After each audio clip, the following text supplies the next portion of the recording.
Cassidy, I'm the HippieCatholic. And I'm her sidekick. Welcome to my channel. If you're new here, please subscribe to be part of the conversation. Do it. I am here with my best friend, Kate. We just wanted to kind of give you guys a break from all the drama and trauma that you're probably experiencing, because 2021 has already been a time. I mean, look at the...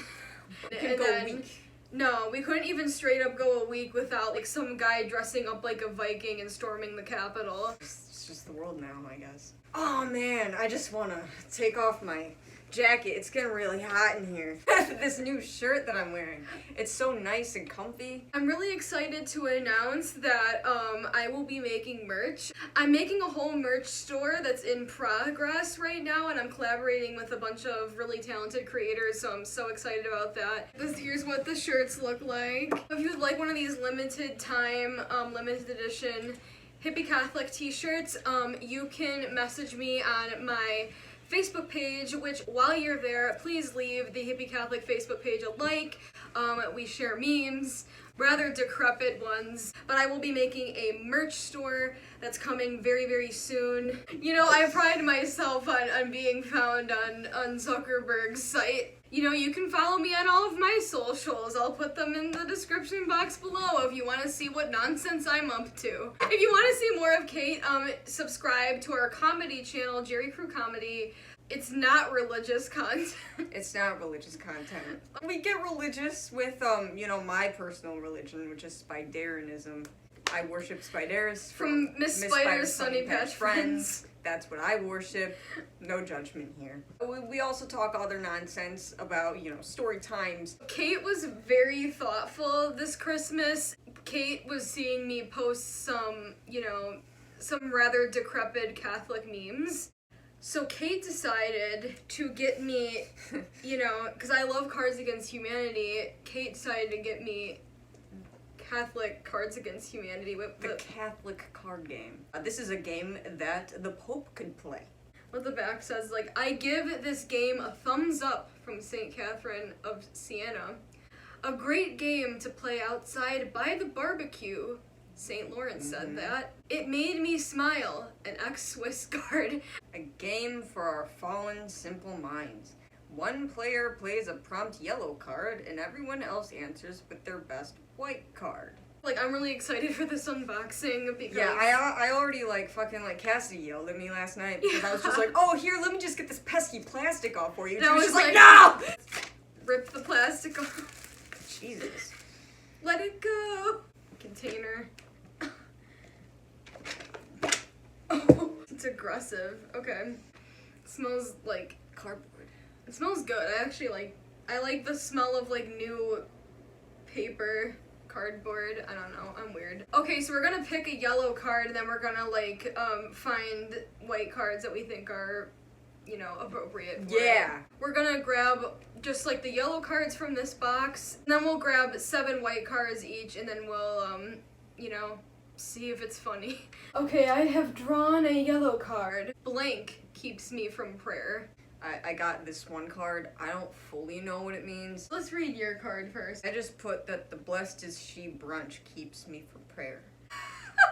What is that? Blessed is she is a Catholic brand. And then it keeps me from prayer. Trying not to stare at the Knights of Columbus's feather hats keeps me from prayer. Well, so that distracted me too. No, it's trying not to stare at the hats. Trying not to stare. Like, if I stare at them, it helps me pray better. Can we go with the feather hats? Yes. Okay. Yes, we can. I'm just gonna throw them on the floor like a gremlin. I have a yellow card drawn. Blank. A near occasion of sin. So many sins. Look at those sins wash away. A warm clear of sins. A near occasion of sin? What does that even mean? Time to sin. Almost sinning. Oh, okay. I got wanting the stigmata, but not really. A near occasion of sin. Yeah. I picked liturgical dancing, a near occasion of sin. It's like, do we want like the purity culture driven answer, or do we want like something that is pretty almost sinful? The stigmata is something that's like that like holy people get, and like wanting to like self-inflict the stigmata to like make yourself seem holier is like pretty narcissistic. I would give you the yellow card. I win? You win. Moving on. Another yellow card has been drawn. A lesser known Bible story is about blank.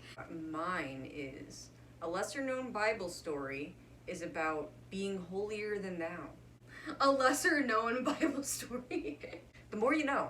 A lesser known Bible story is about not dating within the youth group. Oh, okay. Ooh, this is difficult because they're both funny. Which one do you think? Well, I would like to say that my card is holier than thou's. Okay, fine.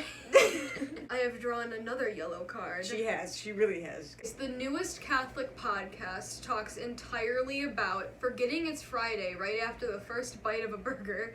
Lent is soon to be upon us, children. Mine is, the newest Catholic podcast talks entirely about skiing with John Paul II. I like this card because it reminds me of my religion, which entails Spiderus actually being John Paul II. It's a conspiracy theory. It's a conspiracy theory, but like it's not written anywhere. But like we have a Facebook group dedicated to it, so I like yours though. You like mine? Yeah. Love is patient. Love is kind. Love is getting slain by the spirit. I got love is patient. Love is kind. Love is inappropriate applause during mass. Okay, you get that one. Yes. That was funny. Seminarians talk about a chatty cloistered nun after class. I got seminarians talk about kneeling to receive communion, making everyone else feel inferior after class. The Traz have joined the chat. You win again. Beating you at your own game. What priests really want to talk about during homilies? Peach fuzz. Bob the tomato. Oh, you win. If there was a homily that was just all about Bob the tomato, I would just transcend into another dimension, truthfully. Doesn't have a face. Has a face. Only 2 colors. Has 4 colors. Hasn't even read the Bible. Knows the word of God by heart. Can be eaten. Immortal. Doesn't like memes. Basically created memes. Doesn't have a cucumber friend. Best friend is literally a cucumber. Technically a fruit. Only tomato to ever be classified as a veggie. The next shrine will be built for blank. No, I should have used Bob the tomato for that. Oh, the next shrine will be built for pancake breakfasts. The next shrine will be built for constantly being pregnant. Oh boy, it sure is hard being preggers. Yeah. Constantly, there's no stop. Put that thing back where it came from or something. I like yours though. I like yours though, and it's my show, so here you go. Truthfully, yes, pancake breakfast would be a fun thing to have a shrine to. You'll find this in heaven, a glow-in-the-dark rosary. A spiffy new cardigan. My neighbor.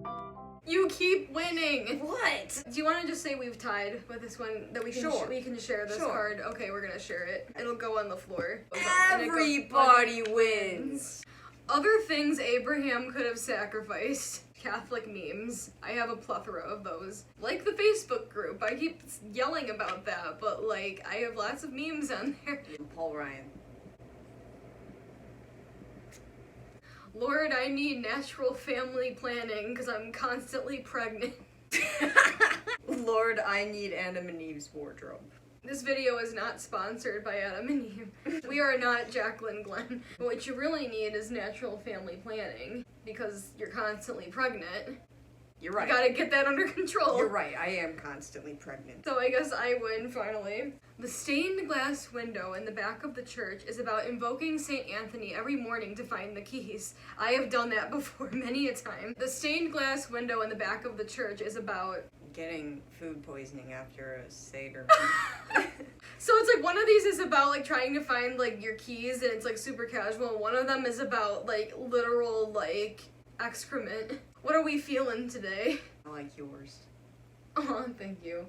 Found another card. Records of flirting in catechism class are found in the secret Vatican archives, you know, because the Vatican just knows all. Yeah, so I kind of have like some experience with that when I was in catechism class. Like it was like, I was like in 6th grade. I didn't have friends at school, and like my main socialization was in catechism class, and there was 2 boys that like I remember even like being like friggin' Ariel and like telling my friends like, I think I'm in love with Josh. Like, and it's funny because both of those guys like became my friends, like totally platonic friends, like in 8th grade. But like in 6th grade, they would just be you know, reading their Bibles, and I would just be like. I was also with one of these boys in the catechism class. Like, I had read like some like teenage girl blog that was like, oh, how to get a guy to notice you. I was like, yeah, I want to get this guy to notice me in catechism class. And one of like the things of advice was just to drop your books at like an inopportune time. And like just drop them. Just drop the books. The theory of how it was supposed to go was then this suitor would help you pick up your books, and then there'd be some kind of romantic connection made. I was like, you know, that doesn't require me opening my mouth. I can just drop the books. I will have you know that every person that I've helped pick up their books, I have fallen in love with. I just like stood like in the middle of the room, and I just straight up just dropped my books. Just, I paused and just he walked right past me. He did not care. Records of me flirting in catechism class are found in the secret archives of the Vatican, according to Michael Voris. Welcome to the Vortex, where lies and falsehoods are trapped and exposed. I'm Michael Voris. In the post-mortem, and we do mean post-mortem.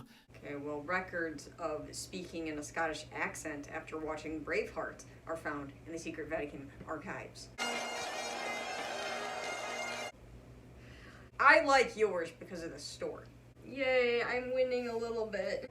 Here we go. We were taught about blank in religious ed as kids.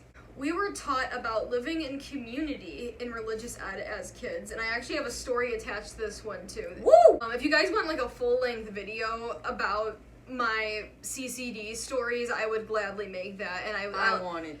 Okay, so here's another story from my religious ed class. It wasn't Sunday school, it was Wednesday school. That's funny. It was funny. My card sounds like pretty, like, you know, non-offensive, but my story might ruffle some feathers. So we were taught about living in community in religious ed as kids. So our catechist was, like, kind of talking about how Jesus wanted to, like, tax people so that the poor could, like, live, and, like, how we should be worrying about the poor and stuff. And I raised my hand and I said, so Jesus was a communist. The teacher did not correct me. I remember she let me, and I remember I was going around and I was like, Jesus was a communist. I was like in 4th grade. I was like, Jesus was a communist. Like, I didn't need a political science major. I knew, like, you know, living in community, that's a part of communism. I knew that Jesus was a communist. Some trad somewhere is like, you can't be communist and Catholic, and just like nobody asked. Then here's Pope Francis. So yeah, what's your card, Kate? I would like to know. We were taught about plucking my eye out in religious ed as kids. I never actually went to religious ed, but if I did. Back in the day, one of my neighbors was, you know, Catholic, and we were like really good friends, and I would like occasionally like sleep over at his house. This is when I was like 7, 8, I don't know. And I would sleep over at his house, and he was my neighbor. I don't know why I couldn't have just walked home. If I slept, because I usually slept over on Saturdays. If I slept over on Saturdays, Sundays, they would like take me to church with them. I didn't like grow up religious, so I wasn't used to like going to church or anything. So like as a kid with like ADD, it was like, because it was like so what, and I was so pissed because I wanted to drink the wine. They had wine, and I was just like, ooh, that looks tasty, and like my fucking neighbor got to like drink the wine, but I had to like do something. You needed to get first communion, Kate. No, we're not talking about that. The wine is part of communion. I understand, but as a 7-year-old kid, I just wanted the wine. And the bread. I wanted the bread. And my neighbor got to, like, eat bread. My parents would bring fruit snacks for, like, my little sister, and I would take some of them, and they would be like, you're too old for those fruit snacks. I would eat them anyway, like a little squirrel. You're like, never too old for fruit snacks. But, like, fruit snacks in mass, I don't know. Norvis Ordo for you in a nutshell. But didn't also your friend's mom make you eat garbanzo beans? Yes, she did. She was basically just like a crunchy Catholic mom who wanted to make sure that you were eating your garbanzo beans and going to mass on Sunday. Crunchy. I don't know what texture she was, Cass. Yes, essentially. That was the only exposure I really got to like church. Going as an adult, it's like different, but like as a kid with ADD who was not brought up in like the church, I was like, I just want wine. Like I was just thinking of the wine the whole time. One more! The final card. Lord, give me purity, just not knowing all the words of silly songs with Larry. And if you have ever stepped over this line, you've wrist disease and you need to get tested, and don't you dare tell anyone you're a virgin. What? Larry? What are you doing? Lord, give me purity, just not carpentry. Jesus was a carpenter, Kate. Sin. You win. Which one of us won at the end of the day? Let's see. I got 7. I got 7 too. We tied. Isn't that beautiful? That's really wholesome. Thank you so much for watching. Please consider supporting me on my Patreon account. Your donations are very, very appreciated. Thank you so much to Debbie, Peter, Kathleen, the Lutheran Ninja, Nicole, and Jez and Caleb. You guys are amazing. You guys are really generous and make the work here possible. Also, if you'd like to support me, please consider checking out my blog. I'm gonna be blogging more. My debut blog post will be in the description box below. Also, like my Facebook page, follow me on my other socials, and pick up a Hippie Catholic t-shirt if you think that it's cute, wholesome, want to give it to your Catholic grandma. Do whatever you want with it. Thank you so much, guys, for watching. I am Cassidy. I am the Hippie Catholic. And I'm her sidekick. God bless. God bless.